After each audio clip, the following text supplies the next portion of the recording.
Bienvenue sur Histoires incroyables, votre espace dédié à des récits qui inspirent, émeuvent et font vibrer l'âme.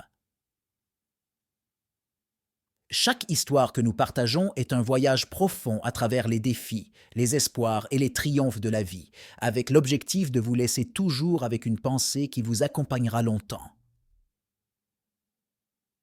Rejoignez-nous pour découvrir des histoires qui vont au-delà des apparences et touchent le cœur, offrant un regard authentique sur ce qui rend chaque moment vraiment spécial. L'image que je vais vous peindre pourrait sembler familière, mais ce qui se cache derrière les apparences pourrait bien vous surprendre. Imaginez un lieu où les mots sont puissants et où les promesses scintillent comme de l'or. Mais combien de ce qui brille est vraiment réel? Laissez-vous guider dans un voyage où l'innovation, la vision et la réalité s'affrontent et où les vérités les plus profondes émergent lorsque l'on soulève le voile de l'illusion. Mais avant de continuer, n'oubliez pas de mettre un « j'aime », de vous abonner à la chaîne et d'activer la cloche des notifications pour ne pas manquer nos histoires incroyables.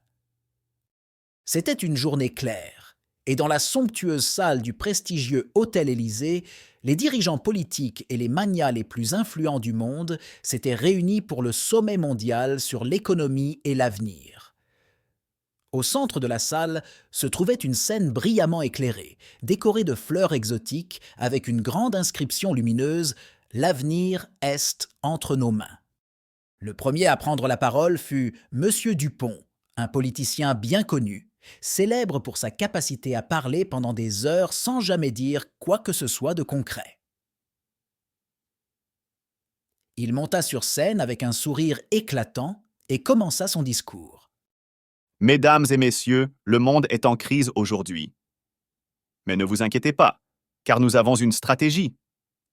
Nous allons investir dans l'avenir. Et quand je dis avenir, je parle d'un avenir lumineux, durable et sans risque. Le public applaudit sans rien comprendre. Pendant que Dupont continuait à parler de stratégies innovantes et de révolutions économiques, les magnats dans le public hochèrent la tête avec enthousiasme. L'un d'eux, M. Legrand, PDG de la plus grande entreprise de papier de soie, souriait avec satisfaction.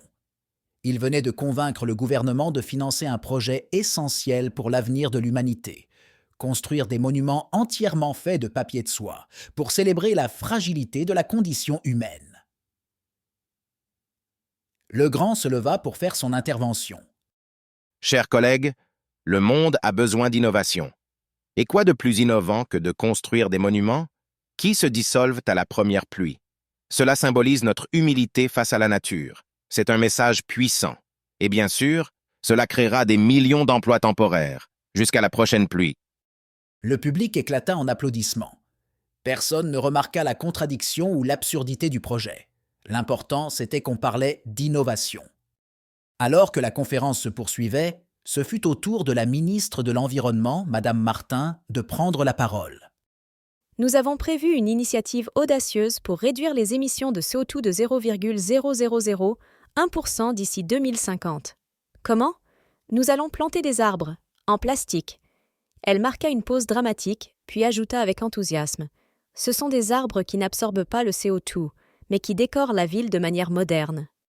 La salle entière éclata de rire satisfait, tandis que Madame Martin expliquait que les vrais arbres nécessitaient trop d'entretien et que les arbres en plastique étaient l'innovation verte que tout le monde attendait. Les participants commencèrent à échanger des félicitations pour cette brillante idée, ignorant totalement l'absurdité de la proposition. Dans les coulisses, M. Bertrand, l'un des assistants organisateurs de l'événement, observait la scène avec incrédulité. Il n'arrivait pas à croire ce qui se passait. Il était entré dans le monde de la politique en pensant pouvoir faire une différence, mais il se retrouvait plongé dans un cirque de mots creux et de projets sans aucun sens. Pendant ce temps, dans la salle de conférence, une nouvelle révolution se préparait. Un autre magnat, M. Molin, PDG d'une entreprise de voitures électriques de luxe, se leva. Mesdames et messieurs, aujourd'hui, je vous présente l'avenir de la mobilité durable, une flotte de voitures électriques dorées. Non seulement elles ne polluent pas, mais elles montrent également le statut économique de ceux qui les conduisent. Qui a dit qu'on ne pouvait pas être durable tout en étant magnifiquement riche? Les rires et les applaudissements envahirent la salle. Molin souriait. Peu importait que le prix de ces voitures les rende inaccessibles pour 99% de la population mondiale. La durabilité, après tout, était réservée à ceux qui pouvaient se la permettre. À ce stade, Bertrand se sentait de plus en plus aliéné. Il avait l'impression d'être piégé dans un univers parallèle où l'absurde était devenu la norme.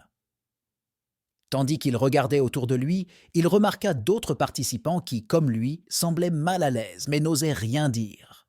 Peut-être, pensa-t-il, que quelqu'un devait prendre la parole, dévoiler cette folie. Et ainsi, lorsque le micro fut ouvert pour les questions, Bertrand décida de faire un pas en avant. « Je m'excuse. » commença-t-il timidement, attirant l'attention de toute la salle. Mais ne trouvez-vous pas que ces projets sont un peu déconnectés de la réalité ? Des arbres en plastique, des monuments qui se dissolvent sous la pluie, des voitures de luxe durables, accessibles seulement aux riches.